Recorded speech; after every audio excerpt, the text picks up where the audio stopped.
Hi friends, welcome back to my channel. In our lesson today, we want to evaluate this question on the board.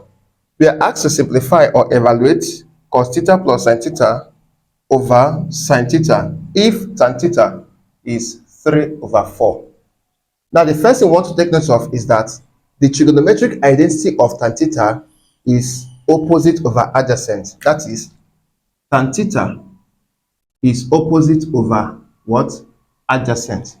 So what it means is that 3 is opposite, 4 is an adjacent. So we have our opposite as 3, we have our adjacent as what? 4. Then there is a third part of the right angle triangle that we don't have, which is the hypotenuse. And it is very necessary if we must solve cos theta and tan theta. So we are going to be looking for the hypotenuse. Trigonometry actually studies the relationship between the lengths of a triangle. So considering a right angle triangle with reference angle at this position, this is the longest part, hypotenuse, the side facing this angle opposite, and the side touching the angle adjacent. Okay, so for cos theta, we have adjacent over hypotenuse, and for sin theta, we have opposite over what? Hypotenuse. So we need the hypotenuse if we must simplify this. So let's make use of the Pythagorean theorem, which says hypotenuse squared is equal to opposite squared plus adjacent squared if we must get the hypotenuse. So to get the hypotenuse, my opposite is 3. I will have 3 power 2 plus my adjacent, which is 4, 4 power 2. What next?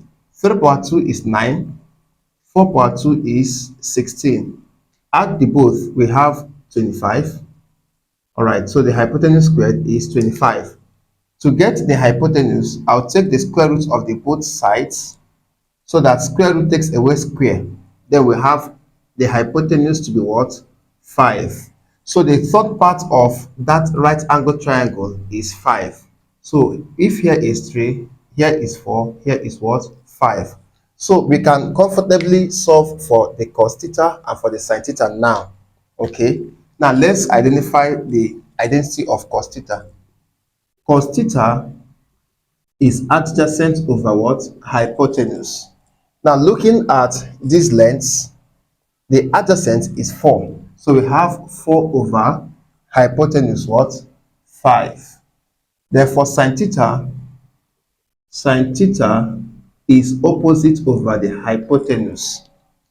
Now the opposite is 3. We have 3 over hypotenuse what? 5. All right, so what we do now is to substitute 4 over 5 and 3 over 5 for cos and sine in this expression. So for cos, we have 4 over 5 plus, for sine, I have 3 over 5 and all over 5 times sin theta, that is 3 over 5.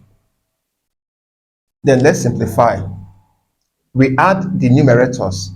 So to add these fractions here, you observe that denominators are same, 5 and 5. So take 1 5 and add the numerators. 4 plus 3 will give us what? 7. Now for denominator, 5 can divide 5. We have only 3. Then we have denominator of this 3 as 1. Put 1 there. So you know how to evaluate fractions, multiple fractions. That is 7 over 5 times 3 over 1 will change into 1 over 3. All right. So 7 multiply 1 gives us 7. 3 multiply 5 gives us 15. So this solution is equal to 15, 7 over 15. All right. Thank you so much for watching. Do well to like this video, share it to your friends, and follow for more interesting mathematics tutorials. See you in my next video. Bye.